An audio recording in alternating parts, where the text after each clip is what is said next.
Hey everyone, welcome back to my channel. This is Coffee with Katie. So today's video is going to be the Goodreads Choice Awards for 2023. I'm going to be going through the winners and the kind of nominees, the runners-up a little bit.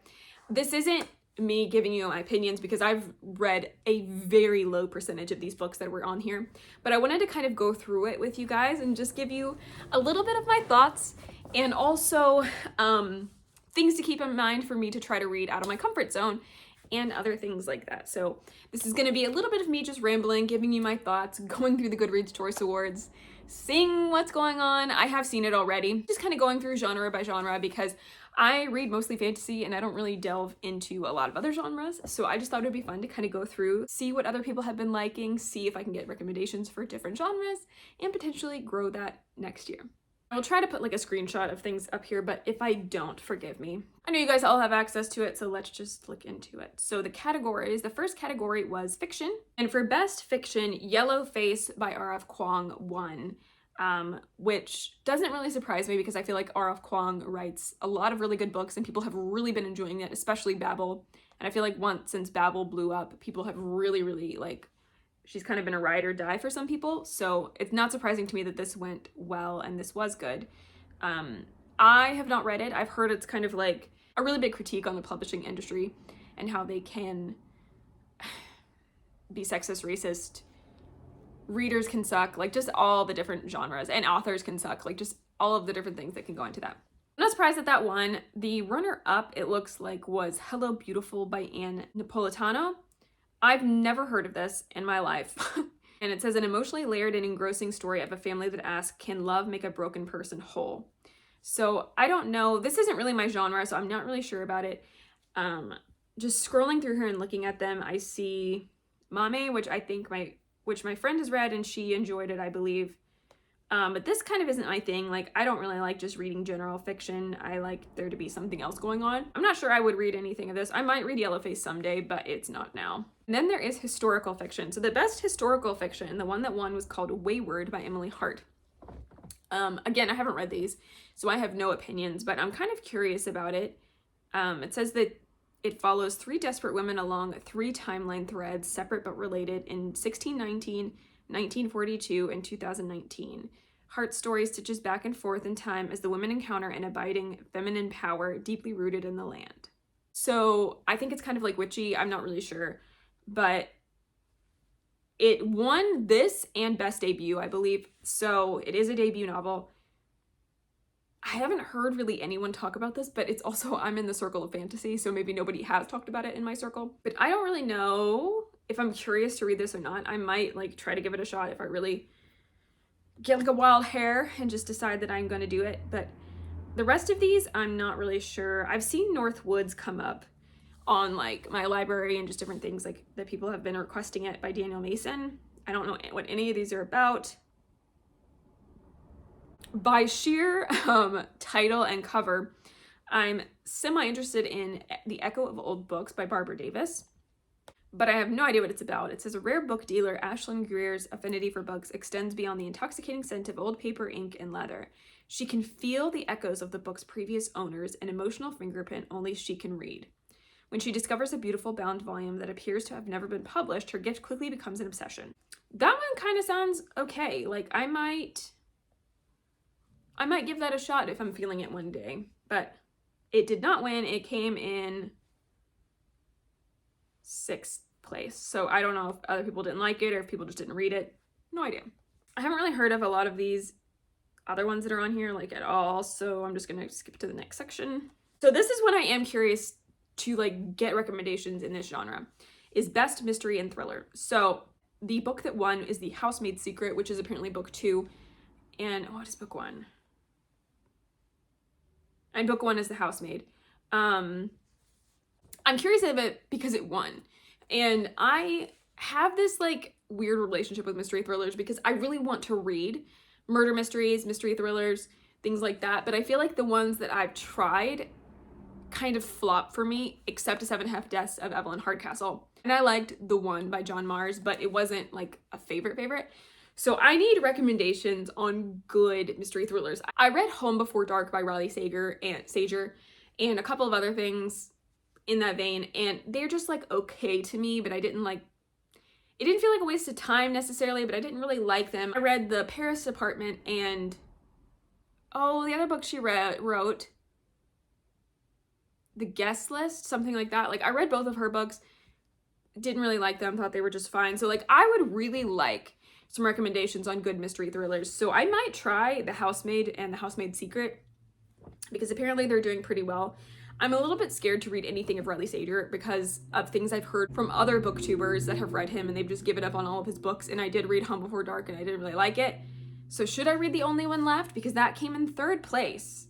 I'm scared to read ones again that I'm not going to really like. And then the second one was None of This Is True by Lisa Jewell. Okay, I can't remember if I've heard anything about Lisa Jewell, but I might give None of This Is True a shot if you guys can give me recommendations about that. But I feel pretty burnt in the murder mystery thriller category because I just don't find something that I really like except for that one book once.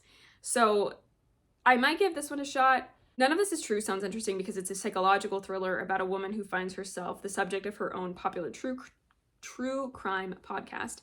And I like true crime a lot. So that one might be cool. I've heard of Richard Osman's The Thursday Murder Club, and the 4th one came in 4th place for the Goodreads Choice Awards, but that one might be okay. I might try the first one sometime, but I don't know. None of them have like gripped me enough. I have seen people talk about, or maybe I didn't see them talk about it, but I think it was just a lot of hype around Good Bad Girl by Alice Feeney. But obviously it didn't win, so I just don't know. Oh, she wrote Rock, Paper, Scissors, and I don't remember if I heard good things about that, but I'm just not sure. I need recommendations in this, so I kind of wanted to look at this, but Vera Wong's Unsolicited Advice for Murderers, I think this sounded funny, where it was like 60-year-old proclaimed tea expert enjoys nothing more than sipping a good cup of oolong and doing some healthy detective work on the internet. But she wakes up one morning to find a dead man in the middle of her tea shop.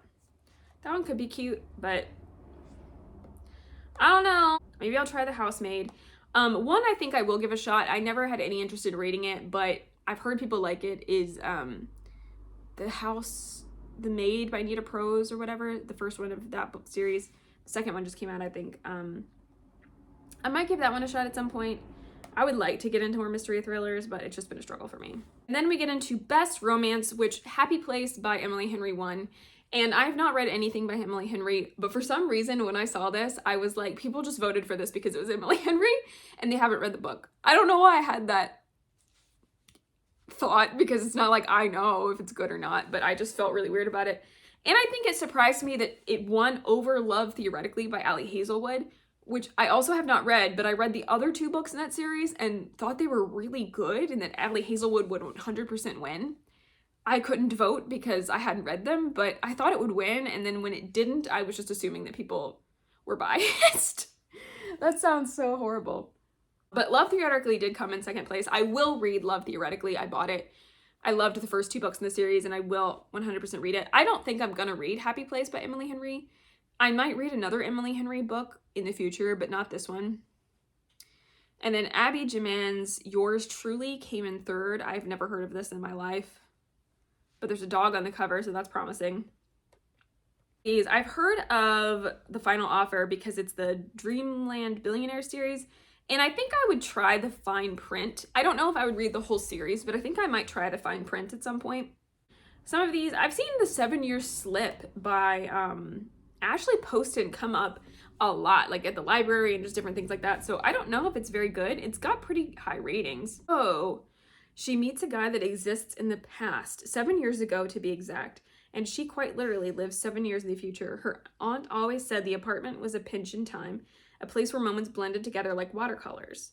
And Clementine knows that if she lets her heart fall, she'll be doomed. After all, love isn't never a matter of time, but a matter of timing. Okay, that's interesting. I might give that a shot because that's got a little bit of kind of like sci-fi element, or just like, you know, something not natural, something supernatural at play. So that one I might actually give a shot. Okay, all right. Christina Lauren, The True Love Experiment. I will probably read something from Christina Lauren at some point, but probably not this one in particular, at least now.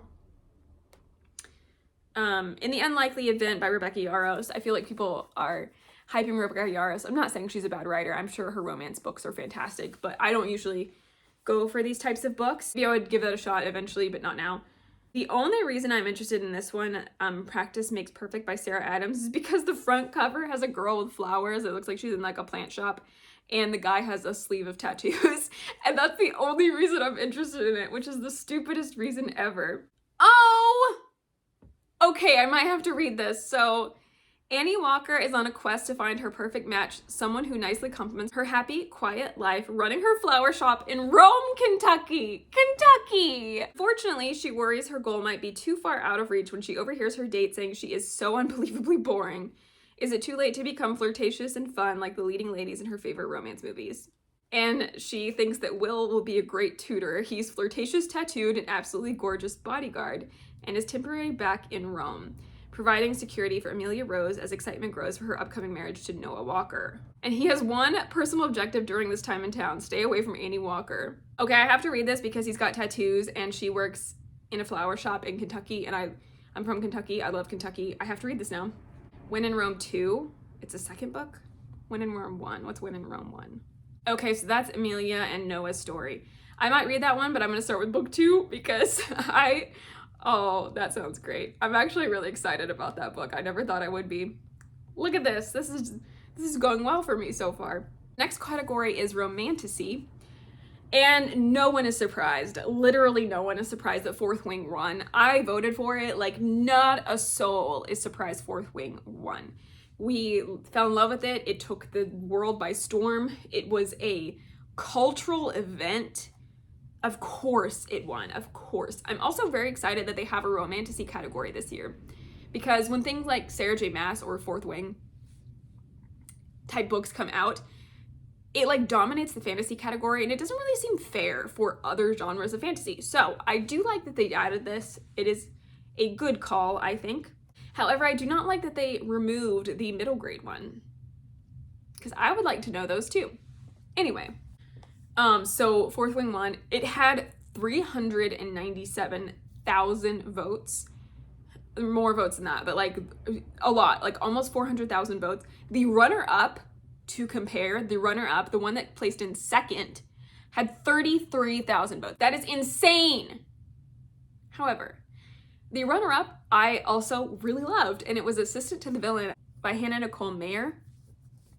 And I loved that book. I think people hate on it, and I don't really understand why. Obviously, some people liked it because they voted for it. But people kind of hate on it, and I think it's because it's not what they were expecting. They wanted like some dark romance, like I've said before, that's really spicy, and it's not that. It's a really like funny book, and I really like the vibe of it. It's 100% something I love. So the fact that that came in second, I was surprised. I didn't think it would come in second, and I'm very happy it did because I liked it a lot. And then third is Ashes for the Star-Crossed King by Carissa Broadbent, which I've heard great things about the Crowns of Nyaxia novels. Books, but I haven't read them, and this is book 2. I do want to read book 1, so it'll happen maybe next year. And then the next one was A Soul of Ash and Blood by Jennifer L. Armentrout. I'm not caught up on this series. Haven't even read the third book in the From Blood and Ash series. I don't think she's for me as an author, but I will read at least that one. I might try, this one might be a Flesh and Fire novel. No, that's a Blood and Ash novel. I might try the Flesh and Fire series, but we'll see. And then the next runner-up was Zodiac Academy, Shadows and Sorrow and Starlight. Haven't read Zodiac Academy yet. The next one is Throne of the Fallen by Carrie Maniscalco, which is a little bit surprising because it came out pretty late in the year. I did really like that book. And then the Hurricane Wars, which also surprises me because I didn't, realize that it was fantasy romance. But I do want to read that. I have a beautiful Fairy Loot edition that I got. It's over there. So I do really want to read that. So that's exciting. I haven't really heard of The Hanging City by Charlie Holmberg, but it sounds kind of interesting. I don't know if I will get to it soon, but I might keep that in the back of my mind if I hear good things about it still. And then the Jennifer L. Armentrout new Flesh and Fire novel is also on here, Fire in the Flesh. Hard Air, I've heard of that, but I haven't read it. I have it, but I haven't read it. The Game of Gods by Scarlett St. Clair. The Foxglove King by Hannah Whitten. I did read that. I wasn't the biggest fan, but it was okay. I really want to like Hannah Whitten because I like For the Wolf so much, and then the other ones are just kind of okay, but I'm glad that's on there. The Coven by Harper Elwoods, I've heard of that. I read Fall of Ruin and Wrath and really didn't like it, by Jennifer L. Armentrout. Bewitched by Laura Thalassa, I do really want to read, and I think I will really enjoy it. Slaying the Vampire Conqueror by Carissa Broadbent. I'll probably read that someday. Rule of the Aurora King. That's like a second book in this series, and I'm not really sure what the first one is, but it has been popping up around me a lot, so I feel like I'm kind of intrigued, but I don't really know anything about it. The Queen of Thieves and Chaos by K.A. Tucker. That's the third book in the series. And A Dawn of Onyx by Kate Golden. I feel like I've just heard about, so a lot of those aren't really surprising. We all knew Fourth Wing was going to win, though. And then for fantasy, Hellbent by Leigh Bardugo won. And I again had this like feeling of being like, there's no way this won. Like, there's no way. Like, did people read it or did they just see Leigh Bardugo and click it? I don't know. Maybe they read it and loved it. You know, people really did like Ninth House, but I don't think those books are for me, so I'm just kind of about it. Tress and the Emerald Sea by Brandon Sanderson came in second, though, and I'm intrigued. I do want to read that. I think I will really enjoy that book. I haven't really read any of Brandon Sanderson. The only book I've read is the first Mistborn book, The Final Empire. But I am very curious to read this, so I'm glad that it was doing really well.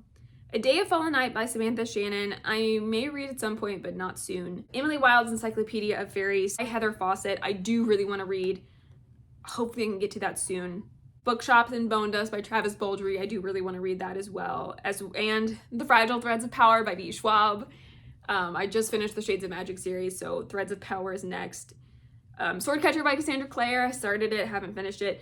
I voted for The Adventures of Arminas Al-Sarafi, and I am mad that it's not higher up or won. According to this, I think it's a little bit underrated. I think people either haven't read it or they hated it for no reason. I really liked that book. I thought it was a really good time. People need to read it. People need to read it and understand how good it is. I've heard of Starling House and The Unmaking of June Farrow. Going Blind by Natalie Haynes. I was curious to read, but I haven't yet. Mark Lawrence, The Book That Wouldn't Burn. I also want to read that, but haven't gotten to it. I don't know if I'm going to read Ink, Blood, Sister, Scribe, unless I hear great things. The Witch King, I really do want to read as well, but by Martha Wells, but I haven't heard the best things, and I really like the Murderbot Diaries, so we'll see. The Last Tale of the Flower Bride by Roshani Chonsky. I will read, but I don't know when, so there's a lot of good books there. Then Sci-Fi.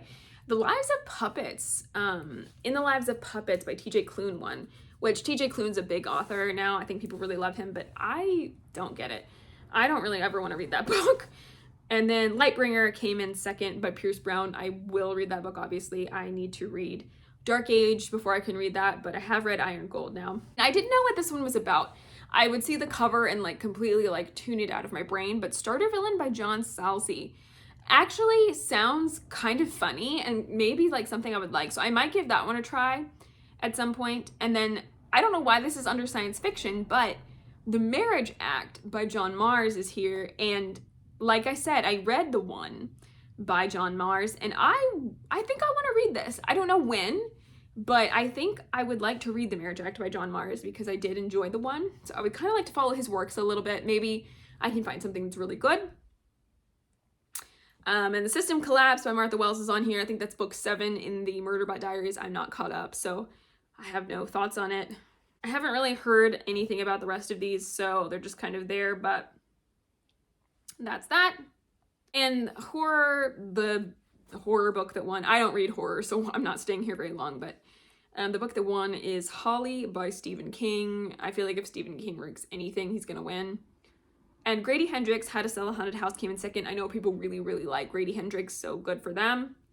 And T. Kingfisher came in third with A House with Good Bones, which we like some T. Kingfisher here, but I need to find my niche of T. Kingfisher because Nettle and Bone was fantastic, but I don't know if I can find something that'll make me feel the same way again. Then we get to young adult fantasy and science and sci-fi, and Divine Rivals won by Rebecca Ross.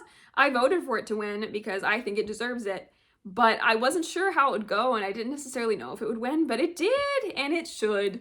I loved this book. It was so good. A 5-star read for sure. Very unique. Just a good book, and I'm very excited to read the second one. A Curse for True Love by Stephanie Garber. It hurt me a little bit to not vote for that, but it did come in second, and I think it was kind of a polarizing book. I think people that really liked the first two. A lot of people that really liked the first two did not like this book. I liked it because I love Stephanie Garber's writing and how her world makes me feel, but I see what they're saying and how it's not really the same vibe and you have to write this ending to the story. I don't think she's good at endings. I think she struggles with it and just doesn't want it to end and then has to force an ending. But I did really enjoy it. I loved it.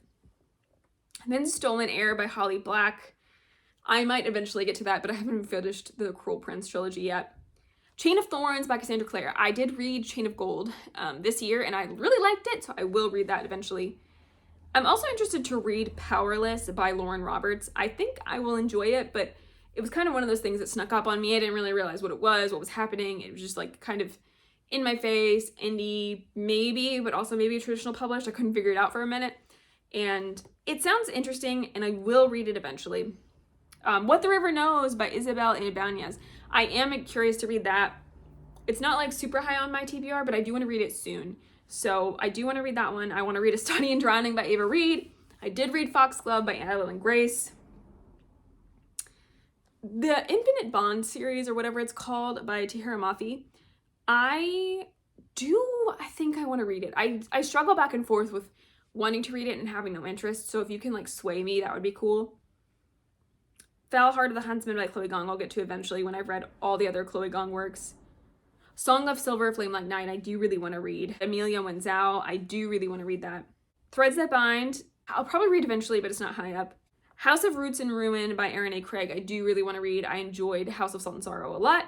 Spice Road, I'll read eventually also. Silver and the Bone by Alexandra Bracken, also will read at some point. These are like a lot of books that I like. Scarlet Veil by Shelby Mahurin, I will read at some point. Bring Me Your Midnight by Rachel Griffin, I'll read at some point. And also House of Marianne by J.L. I will read at some point. I do have that one like right here. It was a Goldsboro book. So a lot of those I have read or want to read or have plans to read, but I haven't read a lot of them. Whenever I look at these, I'm just like, there's so many books in the world that I want to read. But then for young adult fiction, Checkmate by Allie Hazelwood won this category. I haven't read it, but I'm sure it's good. I have a lot of faith now in Allie Hazelwood that she can write good things, and even if it's not my typical genre. I don't know if I'll read this soon now, but I might give it a shot someday. I'm really curious about, this will be like an anticipated releases book or video. I am really curious about her book Bride because it's like a paranormal romance. I think that's the first time she's written kind of fantasy paranormal stuff. I'm excited to read that. Anyway, that one won. And then the runner-up was The Brothers Hawthorne by Jennifer Lynn Barnes. People are freaking obsessed with this series. I don't get it, but that's okay. I don't have to, but it barely came in second. And then Five Survive by Holly Jackson came in third. I don't believe a single one of you actually read that book that voted for this. Not a one. I think all of you just saw Holly Jackson and voted for it, because if you read this and you loved A Good Girl's Guide to Murder, you loved that series, and you voted for this, you're lying. You're lying. You didn't read it. I know you didn't read it. So I was so excited about this book because I loved A Good Girl's Guide to Murder, and I was like, ooh, a new series. Oh my gosh, it's going to be great. It was trash, okay? It was horrible. It was one of the worst books I read this year. And there's no way that 57,000 people thought, yes, this should win. No, I don't believe you. I don't believe you. Now, past that rant, One of Us is Back came in fourth. Immortality, I have heard of that, but I haven't read the first one, Anatomy of Love Story. The only other one on here, Nine Liars by Maureen Johnson, is in that, like, is that just still the same thing? Yeah, the Truly Devious series. I do want to read the Truly Devious series, but I have not started it. So that's one I might get to eventually. Other than that, it's probably the only one on here that I would be curious to read. And then for best debut, I mentioned this already, but Wayward also won this best debut. Runner-up was Ink Blood Sister Scribe, which is interesting. And the other ones on here I don't really have a lot of interest in or know anything about, so skipping that one. Nonfiction, we're barely going to touch on this. I don't read nonfiction very much. But Poverty by America by Matthew Desmond won. And Butts, A Backstory came in second. I know nothing about any of these, so there's that.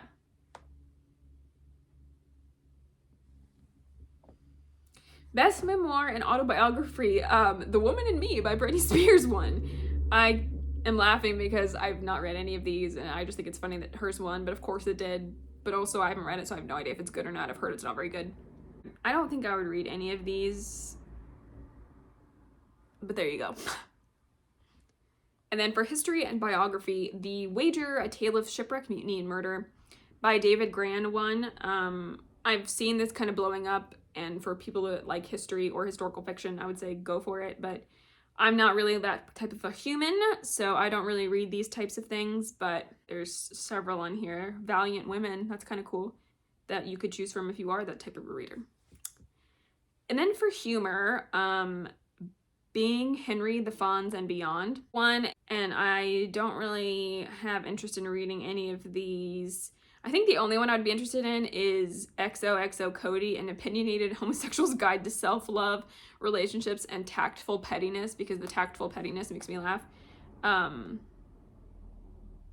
there's also one called How to Stay Married, The Most Insane Love Story Ever Told by Harrison Scott Key. That title is just really funny.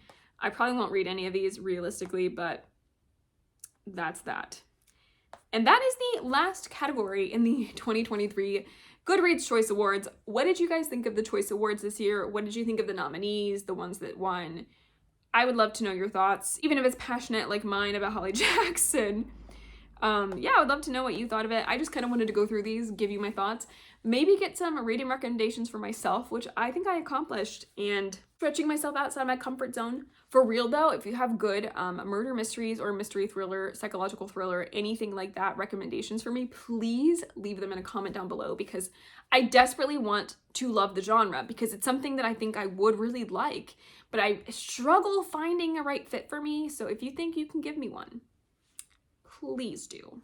But as for now, that is it for today's video. Please like this video if you liked it, subscribe if you want to, and I will see you next time. Stay safe and caffeinated. Bye.